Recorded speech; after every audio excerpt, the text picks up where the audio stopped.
Hey there, I'm Greg Finn. I'm Christine Zernheld. AKA Shep. And I'm Jess Budd. And it is officially Marketing O'Clock. Here on December 13th, 2019. Remember, you can catch our famous Friday news shows each and every Friday morning. We read all the news. So you don't have to. And today's show, our 100th weekly episode in a row, Yay! is brought to you by Search Engine Journal's Top 10 SEO Trends to Watch in 2020 article, in the download as well. The biggest SEO trends of 2020 according to 58 experts. Guys, this is a 174-page download. Wow. I tried to open it up quick. Didn't have the... Download this and get yourself some RAM because there's so much information in here. That's like as a well. hardcover book. Yeah, you could print it and go to the beach. But it is a completely free download. And you can get all sorts of nuggets from folks like Casey Gillette, Michelle Robbins, Ryan Jones, Eli Schwartz, Eric Enga. And if you want to just dip your toe in the water, read the blog post. There's the 10 main takeaways. And if you want more, go on and get that free download. Pick it up today. Head on over to Search Engine Journal, or you can go to searchenginejournal.com/2020-SEO-trends and get your free copy. And before we head into the news, a little bit of housekeeping. Thanks to everybody that has helped us get to 100 consecutive weekly news shows. We technically have quite a bit more. We've dabbled around in having some guests on and doing some deep dives, but it's 100 in a week. So I want to just give a couple thanks to our awesome team, Hope, Matt, everybody keeping things going here on the technical side. Search Engine Journal for bringing us into their network and believing in us. Our awesome sponsors. We've got some great stuff coming here in 2020. Jen Kate, who's no longer with us. R.I.P. in peace. I was going to say, that sounds really dramatic. She's still here on Earth. She helped to spearhead this year. She's just not here at the company. And basically anybody who supported us in general, we see all the messages. We appreciate everything. Anybody spreading the word, leaving a review, it means a lot to us. Mm-hmm. And of course, Shep and Jess, big thanks for coming on here each and every week and acting a fool with us all. Well, thank you, Greg. You left yourself off that list. Greg's the one who's been on all 100 episodes. It's true. I don't think that's actually true. No? Oh, there was that one where we listened to I'm Every Woman before. Yeah, by ourselves. Earlier, I wasn't on everything either. So everybody who's been part of it, big thanks. So what's up in the news first here, Shep? First up this week, Facebook is rolling out some new reporting tools. The first is cross-account reporting, and with this, you'll be able to see metrics such as reach, impressions, and conversions across multiple accounts. This will show deduplicated reach, which is unique people reached across accounts and campaigns, and it's also fun to say, deduplicated. It's hard to say, no? To help better represent the types of audiences targeted, advertisers will be able to see and analyze unique reach across accounts, and this feature wasn't available on exported reports before, so this is awesome. The second is that advertisers will be able to formulate and save custom metrics and apply them to reports directly within the Ad Manager Reporting Center. So previously, you had to export data from metric-based analysis, which is great news. Anytime I don't have to download something, I'm really happy. Now you can do it right online. And custom metrics can be used in those cross-account reports, so these can be used together. Users can access these new features from the drop-down menu in Ads Manager. And the article also mentions conversion path reporting at the end, which they introduced earlier this year, but I'm just going to mention it again. It allows you to see which publishers contributed to conversion, and you can see how those publishers contribute to the conversion journey across time, which is awesome. Are they deduplicated as well then? Yes. I just wanted to say deduplicated. See, it's hard to say. It's very hard to say. I didn't believe you till I tried. Yeah. I'm not trying. Thing in this article that I hope is the last time I see for a while is it started with just in time for the holiday season. You just put out a blog post and talked about just in time for the holiday season. How dare you? I didn't put up, I edited the blog post first of all, but I approved it. But come on, all these news people have been saying that since October. That was the first time I said it. And I don't know, it's like, sorry, Black Friday is gone.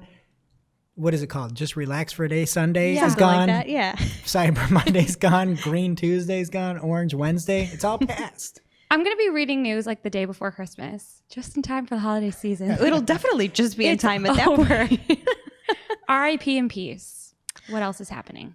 Well, Shep, just in time for the holidays. Smarter organization of top stories is coming to search. And that was not in the headline. I just said that to make you angry, but you're smiling, so it didn't work.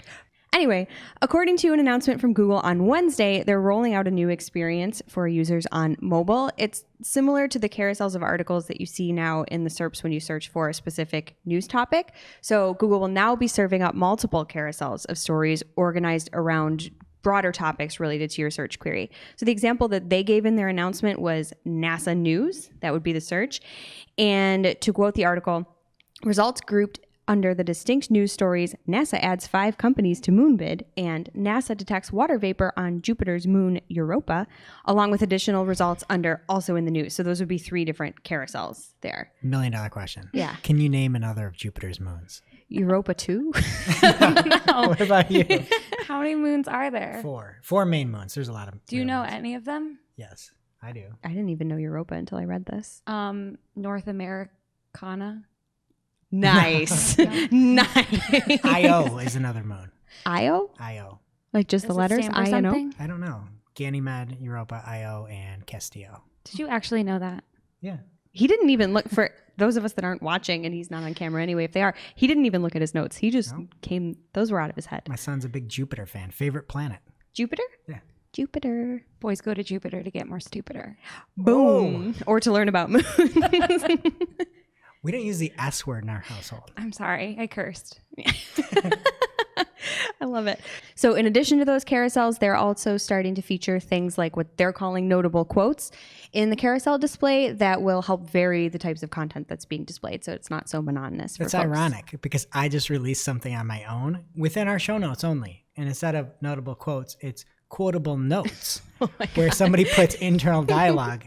And so we have many things where it's just like, ugh, this is stupid. We talked about last show where I just said, ugh, for one of the articles. Yeah, that's right. So that's it. I deemed that quotable notes just in time for Google to make notable quotes. I like that. So you were first is what you're saying, and they just flipped the script on you. Nice.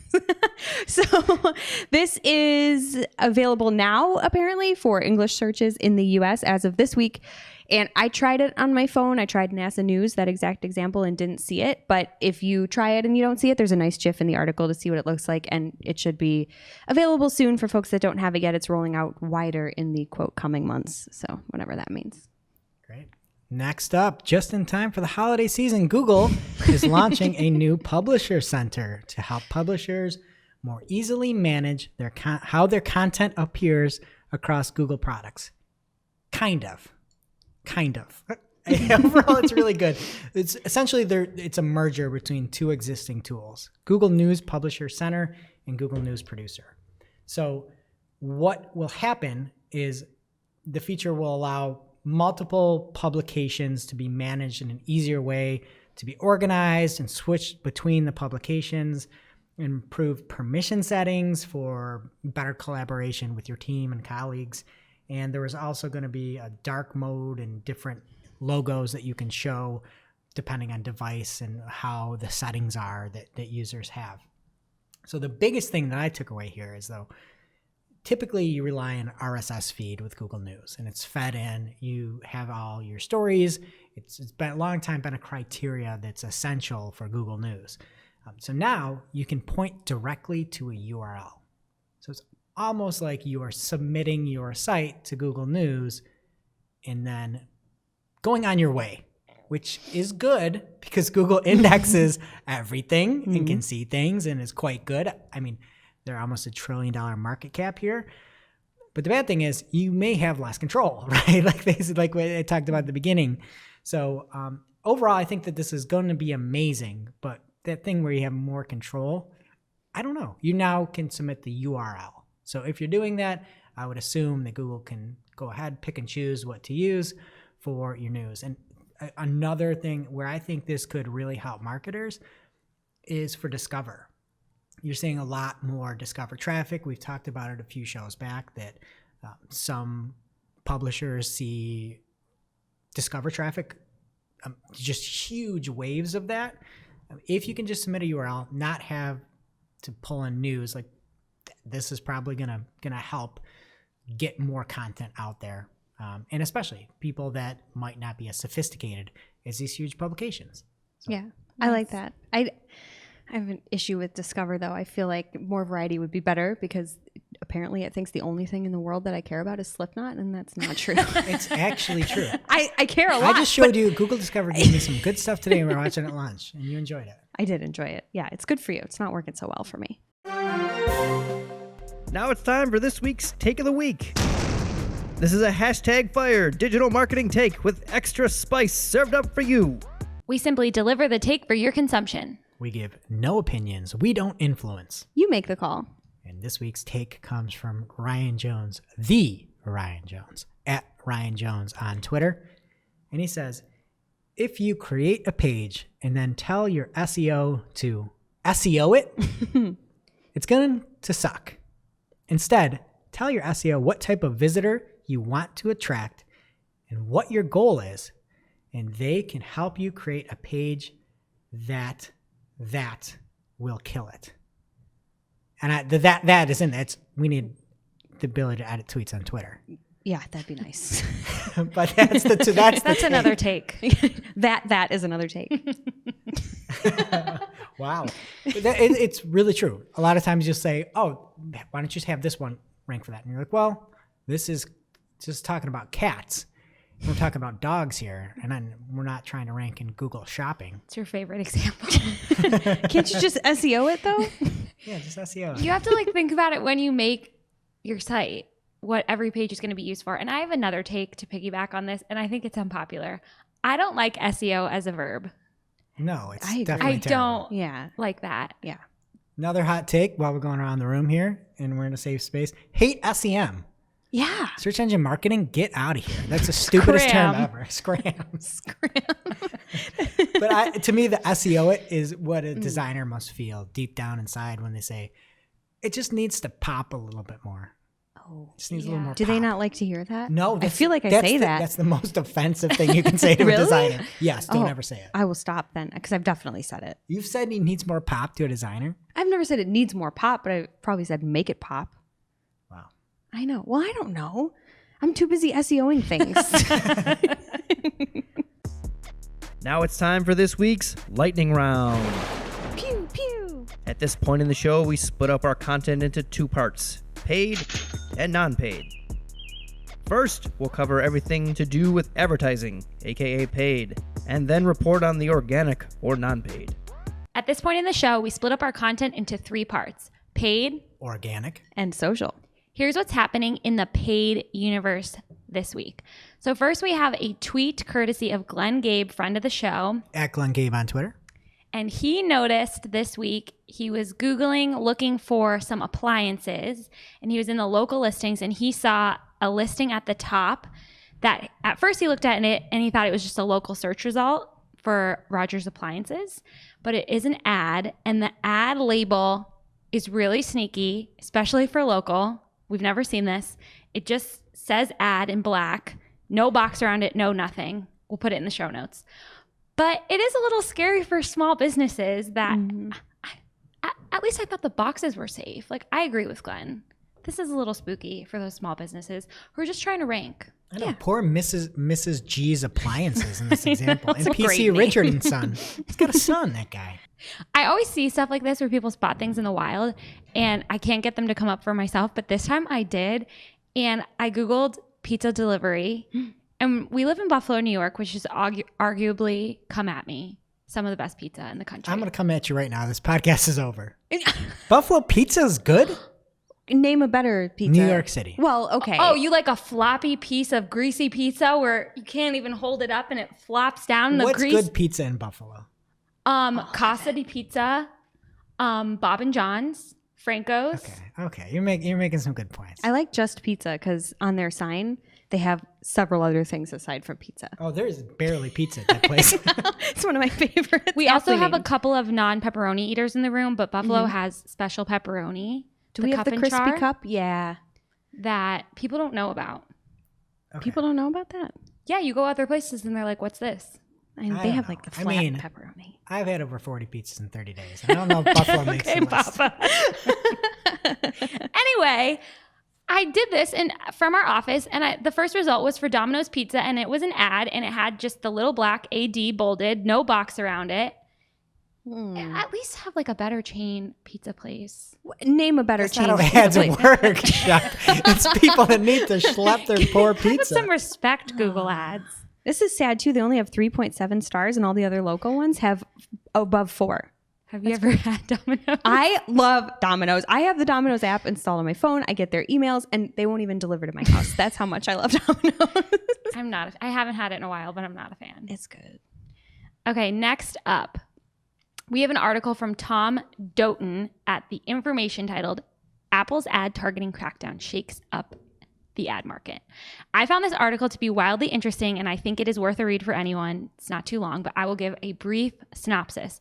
So Safari does not allow cookies from outside companies unless the user goes in and manually enables them, which I don't know who is going to do that. Go into their Safari settings. Oh, I was just talking with my mother the other day, and she was talking about how she was on her Safari settings, and she's really excited about this new feature of enabling that. I just don't see a lot of people going out and doing that. Just in time for the holidays, enable your cookies. And, oh God. Sorry. Your Christmas cookies. And on top of that, they further restricted third-party tracking in 2017 with a new intelligent tracking prevention feature. So advertisers can still use contextual advertising or track users on their own site, but for the most part, on Safari, they cannot use behavior targeting for any ads.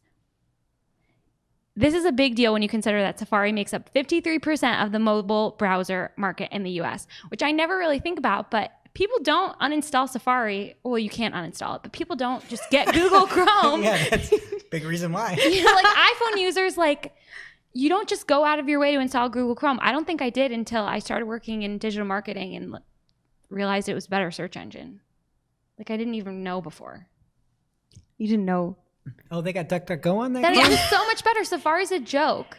And I still use Safari. When I click on a link, it automatically opens in Safari. So if you're an iPhone user, even if you do have Google Chrome and it's your preferred browser, it's going to open up a lot of your links in Safari. You can't change that. I just use Safari by default because I'm one of those people. So you don't use on Chrome? my phone. Yeah, see? I think that's everyone. So since Safari launched that tracking prevention feature in 2017, the cost for reaching Safari users in an ad auction has fallen over 60%, which is a big jump. Time to buy. Time to buy. Prices are going down. Go get some ads. Unpersonalized ads, but go for it. And now we have an update brought to us by Stephen Johns at Stephen Johns 21 on Twitter. He's always breaking the news. And he was in Google Ads this week and saw a new audience performance indicator. So he's in his campaign in the audience tab, browsing audiences under targeting to add them. And next to some of the audiences, there's this little bar that has dots next to it, green dots. And it says these ratings indicate the potential for performance gains from low 1 dot to high 5 dots. He's like a human versionista. It's one thing to get these things, but you must be working 24 hours a day to see them all as soon as they happen. My immediate thought was like, what is his eyesight? Like he's got to have like laser vision. It's insane. And I'm not even in the audience tab every day. Like, how does he find this stuff? I was in there today and I didn't have this. I didn't So, either. boom. I never have it when Stephen Johns 21 does. It's very frustrating. That 21 maybe stands for his vision. 2121. It's even better than 2020. I don't think that's how it works, Jess. We don't know. Nobody knows. So nobody knows. Nobody has this yet on our team. I do have some questions. Like, I want to know what performance is. Doesn't say. If it's just clicks, I don't really care. Right. Sometimes I exclude audiences because I'm getting so many clicks and they're not who I want. Yeah, if performance means impressions, like Yeah. maybe I don't want performance. Right. So we'll have to see on that one.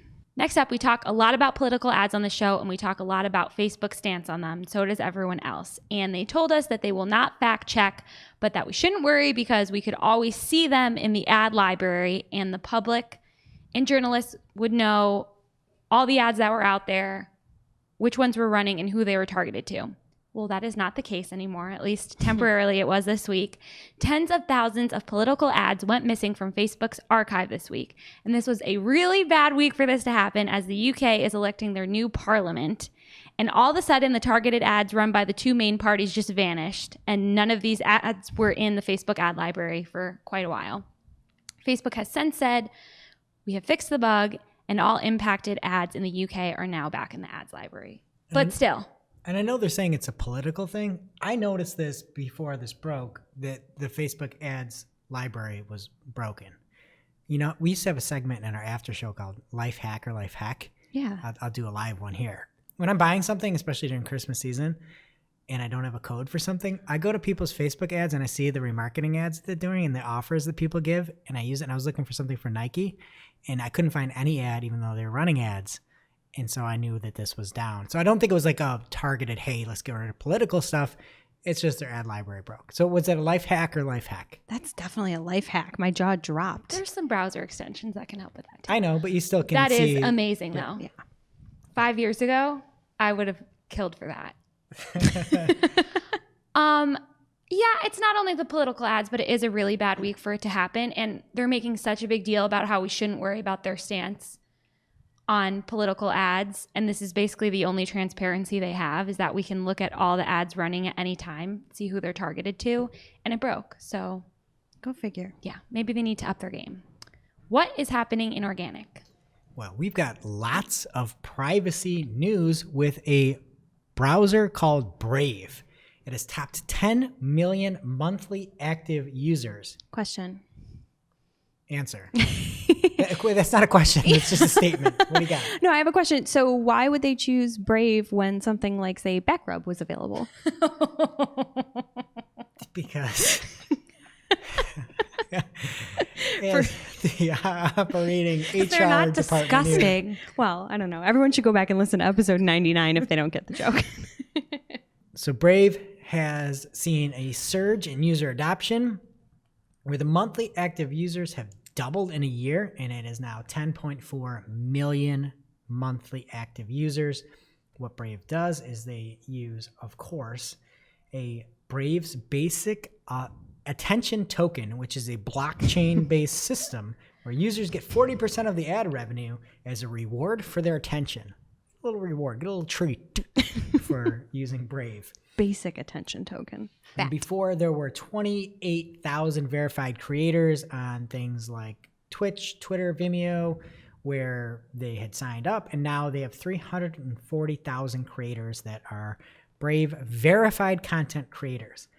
And this news comes from Search Engine Land, and the gem of a human, Ginny Marvin, put this final sentence on there. It's, why should we care? She said, to be certain, Brave's market share doesn't even register among the competition of Chrome, Safari, Edge, etc. Doesn't even register. I just love it. Just all the stuff, and then puts it right into perspective. So check it out. And I guess if you're trying to get a couple of extra shekels, maybe download the Brave and see how you go. Next up is an article from Coy Wolf and John Henshaw. Domain prices are unregulated and rising at an alarming rate. We've talked about this a few weeks back, where the .org has been sold to a for-profit from a nonprofit. And John has a look at some of the increases, including a .pro, which is increasing by 11% starting in 2020. And he talks about the fact that now there is no regulation on any kind of increases. One of the funny paragraphs in the article says, you can submit comments to ICANN, and they will listen and do what the majority recommends. Just kidding. According to Timothy B. Lee, senior tech policy reporter for Ars Technica, fewer than 0.07% of commenters thought it would be a good idea to remove the price cap on .org domains, while more than 98% opposed the change. They voted to remove the price caps anyway. So good one to check out. And he gives a lot of advice on what you should do. What he's doing, basically just buying as much as you can now while the prices are low. Next up, TripAdvisor has acquired Single Platform to grow its digital marketing suite for restaurants. Sweet. Exactly. And the Single Platform is a menu management company where they allow it to be easier for restaurants to showcase what is on the menu that day, that week, that month. I don't know how often you change your menu. But TripAdvisor has bought it up. And if you are looking for a menu software, I guess, app, I don't know what you call it, this is probably one to look at because they now have the backing of TripAdvisor.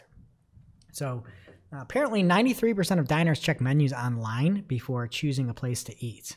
So quick poll. Do you guys check online? Yeah, I checked one last night because I want to go to this fancy restaurant this weekend, but sometimes fancy means like duck confit.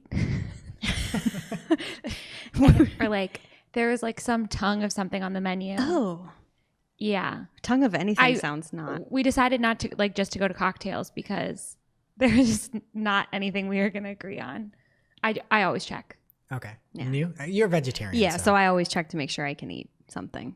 Okay, I think I'm a cafe. If you get a good recommendation for somebody you trust, I'll just go there. Yeah, but don't you like talk about what they ate when they're giving you the recommendation? I feel like that's kind of like looking at the menu. I don't.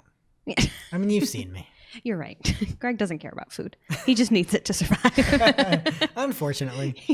All right, next up, Google's BERT is rolling out worldwide. And in case you forgot, BERT is short for bidirectional encoder representations from transformers and helps Google understand what a sentence is about. So it's not as much as about the keywords and combinations, but more about what the context is within a sentence or a phrase. So what does it mean? BERTer results, hopefully, across the world. I looked at you like, what? You mean better? Oh, yeah, sorry. Better. And this was announced by Danny Sullivan on his @Search Liaison account and sort of on his @Danny Sullivan account, but not really. And the announcement came saying it was rolling out to over 70 languages worldwide. Then they started naming them. Started naming the languages. There's a big old post full of languages. It's pretty awesome. Like they're just literally 4 tweets full of languages that they support. I didn't know there were so many languages. I didn't either, but I really appreciate this list. Yeah, there are languages that I've never heard of, and I probably don't even know what their alphabets look like. Oh my God. This is officially my favorite thing that's happened in a long time. Well, that's because you made it after all the Bert and Ernie jokes. Bert? There were a lot of those. And then when it went aside, now there's some better ones. Thankfully, you were on maternity leave during that. Yeah, I came back to just all this Bert talk, and I'm just like, what's going on? But anyway, it covers everything. If you have a question as to if your language is covered, probably is, unless you're the 73rd language. My other favorite thing with this, it goes through the languages like Albanian, Amharic, Arabic, Armenian, blah blah blah. It goes through them all like in alphabetical order. 3 levels of that, and then also it says, "Oh," in Spanish too. Because it was almost in perfect like alphabetical that should have order. been the first one. Well, and that's not how alphabetical Wait, so works.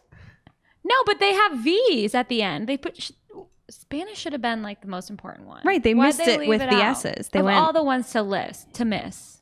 I don't know. Even I know Spanish a little bit. We. That's French. No. No. All right, next up, Google has revealed the top trending searches of 2019. Along with the trends, they have an overproduced video Oh. that talks about the biggest trends being heroes. Really, like the biggest trends aren't heroes. They're things that are just strange. A lot of cricket. There's always a lot of cricket. A lot of people are interested in cricket. Like the wireless carrier? No, definitely not that. Like, The sport. yeah. The sport, cricket. Tell what world I live in. So I wanted to go through with you and see if you could pick out.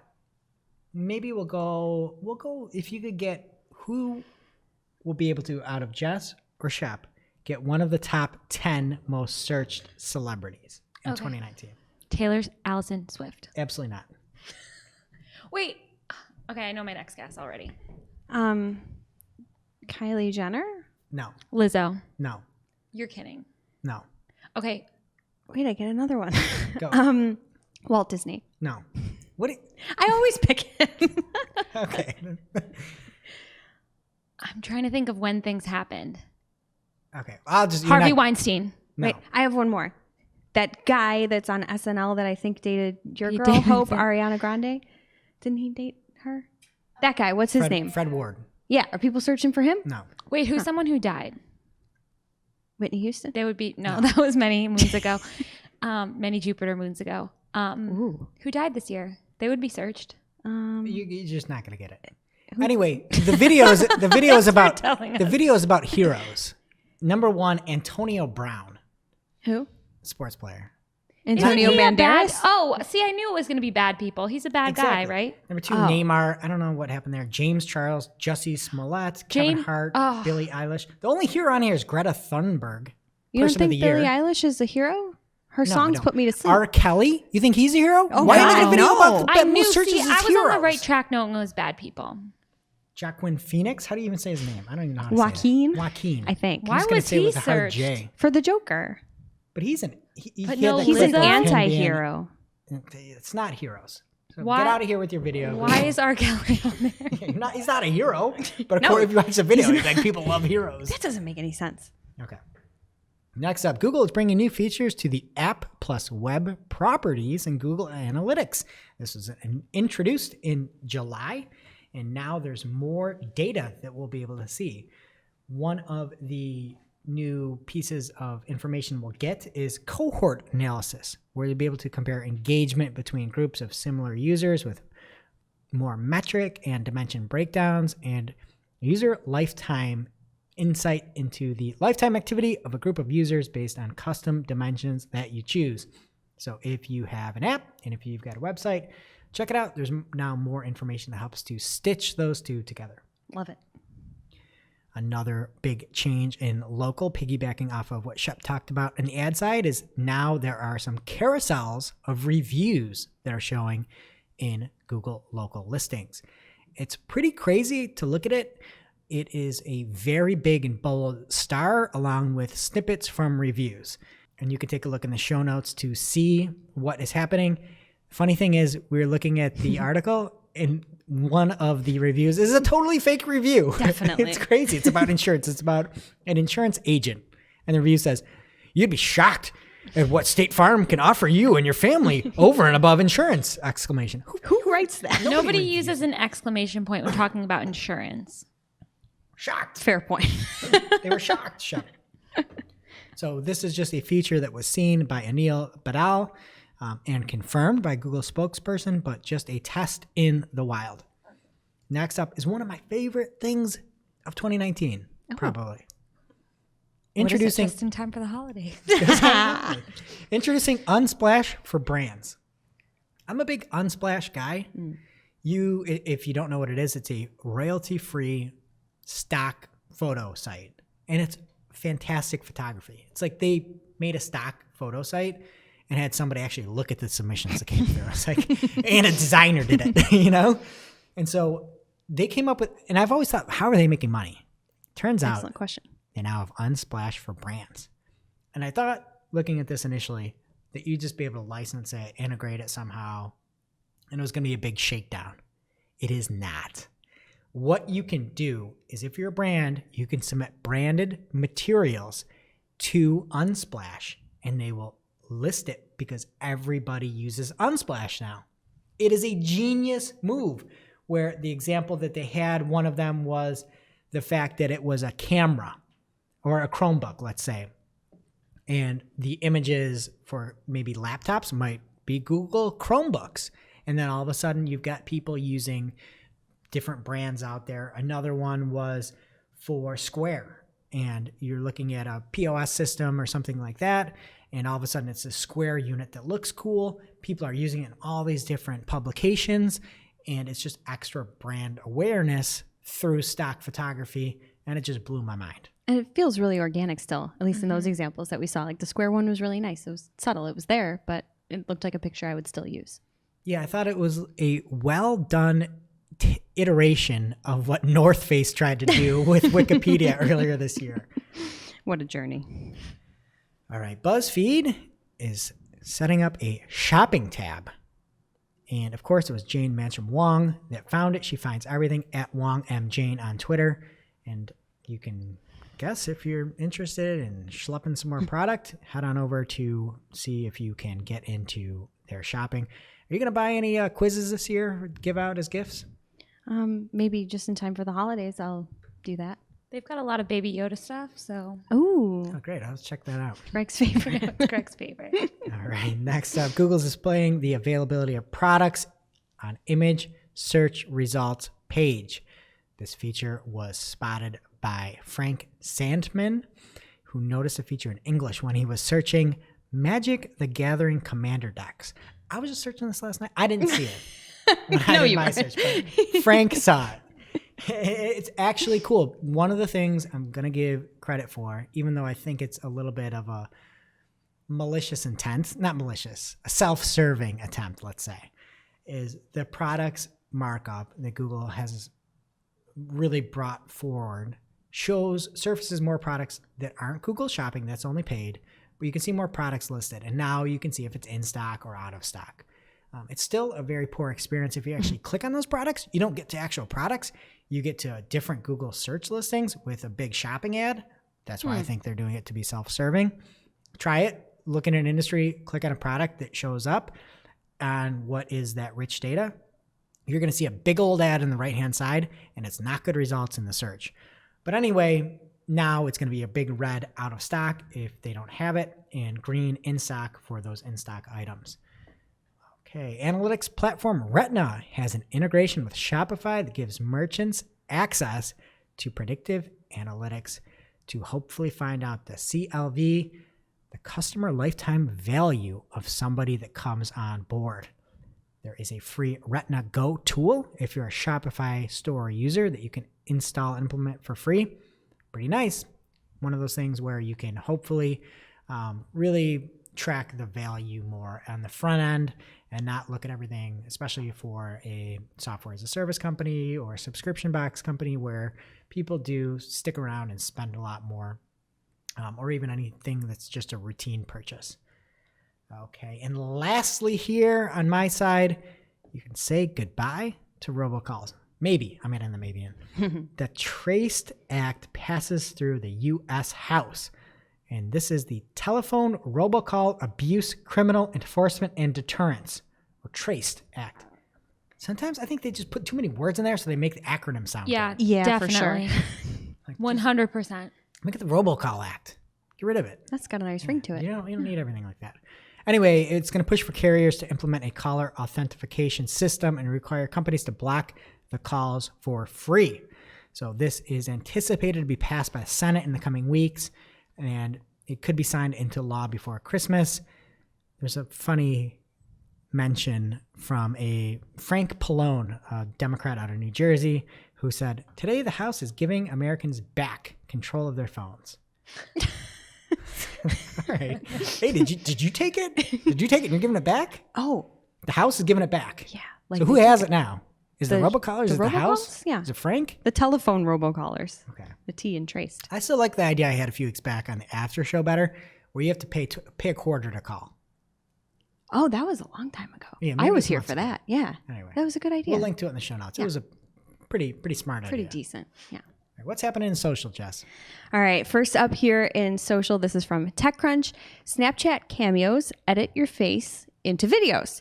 And the article states that Snapchat is preparing to launch a big new feature that uses your selfies to replace the faces of people in videos you can then share. Essentially, What if you don't have any selfies? you can take one in the app. okay. It's a feature. Cool. It is they have accounted for those folks that don't have selfies. And essentially, their words, not mine. It's a simplified way to deep fake you into GIFs.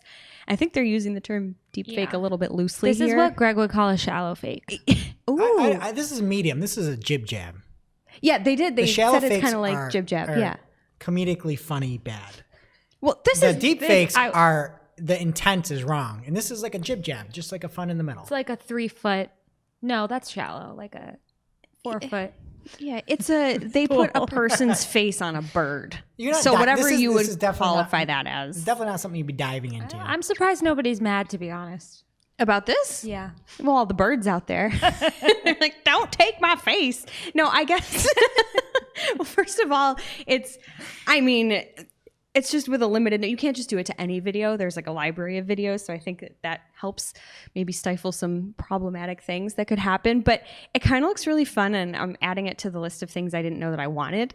But it's also on the list of things that I can't have because I don't use Snapchat. But hopefully something like Bitmoji, where eventually it makes its way into like a Chrome extension or something that a grandma like myself can play with. So look for it. If you do use Snapchat, it's rolling out to iOS and Android globally on December 18th. So just in time for the holidays. Sorry, Chef, I can't stop. And big news for small businesses or anyone with little budget to put towards making nice things. Canva is going to launch video editing capabilities in 2020. So the aim here is to make creating quality video content easy and cheap, or hopefully free. There's no word yet on whether the new video features will be available in the free version of Canva or not. But the tool is going to come with free assets like stock video, music, and even animated stickers, which I figured just really is the icing on the cake there. Obviously, nothing beats having 100% original content and a killer video editing team, but not everybody can have that. So this is huge for people that have, not a large amount of resources for editing video. And that's something to look forward to, like I said, in 2020. But if you want to look back at 2019, Twitter's got you. Next up here, they've released the top trends of 2019 this week, and you can check the link in the show notes for the full list of all that. Can I guess? Heroes? A lot of heroes in there? Well, it depends what you consider heroes. They didn't say heroes specifically, but I looked through some of the lists, and there's some things I guess you would call folks that are still into Family Guy here in 2019 heroes, because they've been going strong forever. That was number 8. Yeah. In the top 10 shows worldwide, number 8 was Family Guy. They must be into that in like Australia or something. Maybe. I don't know. I just didn't realize. Like, I know the show's still on, but are people like really hyping it up? I guess. Quick story. Yeah. I haven't watched The Family Guy in 10 years. For some reason, the TV came on after a football game or something, and The Family Guy was on. The Family Guy. And my wife's like, who watches this? And I'm like, it's like a solid 4. She's like, it's not a 4. We watched it. It was really funny. It was? Was it a about new Garbage episode? Island. It was really funny. Oh, maybe I'll have to get back it was into like a 6 out of 10 funny, but That's it was funny. Still, that's impressive after all these years. I enjoyed it. I didn't don't think I'd like enjoy it. cartoons. Oh, you don't? Do you like sports? Like I a have a nice sports Pixar thing. movie is fine, but I never like any cartoons. Have you ever watched The Family Guy? No, but I don't think I would like it. I don't know if you would, actually. That might not be the one for you. I don't like cartoons because they do things on the cartoons that like a human wouldn't do that's really gross, and they think it's okay, but it still grosses me out. Like SpongeBob will like drool or his eyes get all red, and I don't want to see that. Oh, yeah. I don't like the red-eyed SpongeBob. It's really freaky. Like when he's all dried Yeah, out. I don't like that. Yeah. Okay. Fair enough. Do you like sports, though? Sometimes. Okay. So the number 5 male athlete this year was Kawhi Leonard, my boy. Any guesses when the last time he tweeted was?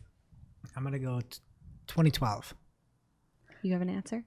Or a guess? 2015. Yeah, 2015. Boardman doesn't tweet, but he was still number 5 on the Twitter. Was it a good tweet at least? I didn't even look at what it was. How dare you? We'll pull it. We'll put it in the show notes. All right. In other trends news, Pinterest is launching a new tool, which is aptly named Pinterest Trends. And it will give a view of the top U.S. search terms within the past 12 months and look into when those search terms peak so you can better understand how content performs on Pinterest. It's pretty much this kind of the same as Google Trends and how that works, but for Pinterest. So obviously it's a huge deal for brands that are running content, whether it's organic or paid on the platform, because these insights, again, are specific to Pinterest. So it's still in beta at the moment, but it's going to be rolling out on desktop to the U.S. in a few weeks. So look out for that. And last here in the social news, iOS users that dig privacy will be happy to know that they can now use incognito mode in Google Maps. So that's really exciting. Android users have apparently already had this for several months, so Apple folks are catching up, sort of. Google also announced that there are new features coming to Android, like being able to bulk delete one's location history in their timeline, and that's coming next month with no word on when the iOS version will come out. So that was a very boring story. Quick take. I don't like incognito Google Maps. It makes me think you're doing something inappropriate in getting there. Well, and you're using Google Maps and you want to hide it from people. It's just people who are don't want like the government to watch them. It's like people who put tape over their web camera. Well, don't use Google Maps then. Get it off your phone. I have been in my new house for 2 months, and Google Maps still thinks I live in my old house, and it's always like 13 minutes to home. You can change that pretty easy. Figure it out. Yeah. Greg, you know I won't. Maybe No, but don't you think like if you are using Google Maps to get somewhere and you're like incognito mode, you're not going to be doing something good. What if you're not you're- going to do something good. You're What not if giving you're out buying a Christmas gifts. present? that's what I was going to say. Or going to a surprise party location. Yeah. Okay, you just foiled me. I take it back. I mean, we're just trying to think of all the wholesome folks out there that might be listening that are really excited about this feature. We don't want to make any assumptions about our listeners. We have wholesome listeners. I think so. Glenn gave us a precious gem. There you are.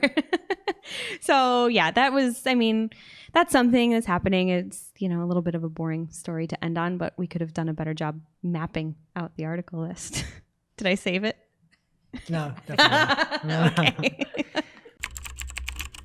And that brings us to our real life segment, straight out of our accounts and into your ear holes. It's time for Working Hard or Hardly Working, where we talk about what's going on in our IRL work, good, bad, or otherwise.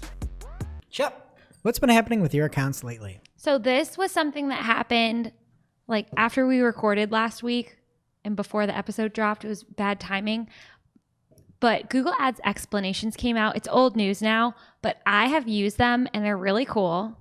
And you go to your campaign grid with all your campaigns in there, and you have to be comparing the previous time period. And it'll show, it's not for everything. It's like impressions, clicks, and something else. It's not for conversions, I know, which is annoying. Mm-hmm. And it'll be blue highlighted and clickable, and you can click on it and it'll open up a tab that's an explanation, and it basically goes into your change history for that campaign and says everything you've changed between those two time periods. And I think it's really neat, and I liked it, and I used it, I think, every day this week. That is really nice. I also have a shout out to the change history. I was going to say something negative about how Facebook ads is still really clunky, but I thought for our 100th episode, I would have something positive to say. So I was troubleshooting some campaigns in a client's account this week that just stopped serving, and I was trying to figure out why, and I didn't have the explanations there to help me. They were video campaigns, and I was trying to figure out again why they just stopped serving. So I went back to the change history, which I know this is basic stuff, but sometimes it's just nice to be reminded to go back to basics, and it just ended up being a change in target CPA that was a little bit too drastic. So I wouldn't say I reverted it. I definitely went with what the intent was there to try and lower the CPAs, but I just didn't lower them so much, and things came back up. So again, sometimes simple fixes, and shout out to change history. Nice. And I've been working with some shopping campaigns that quite massive, just a lot in the feed basically, and came up with some kind of radical ideas of figuring out how to get smart bidding going. But the problem is there's in-stock stuff, there's things that you don't necessarily want to sell, and things with higher margins. So we basically kind of reduplicated a lot of campaigns and got really creative with it and tried to work around some feed issues that couldn't really deal with, and just duplicated campaigns, turn things on, turn things off, and bid differently, gave things different budgets. And it's just because you're stuck with something doesn't mean you are stuck with it for life. Figure out different ways around it. And now we're going to take that and probably, this is a B2B thing, so we're probably going to duplicate it again for some mobile stuff so that we can really temper things the right way, as you were talking about before. So again, just be creative with shopping stuff. And then also from accounts, for the first time, I think in our 100 episodes, we'll give a little mention to our parent company here, Cypress North. We actually have room for a client now, if anybody's interested. So if you're interested, head on over to marketing at Marketing Clock on a social platform of your choice, or marketingclock.com. By the time you hear this, we might have that filled. But if you need some paid management, give us a shout.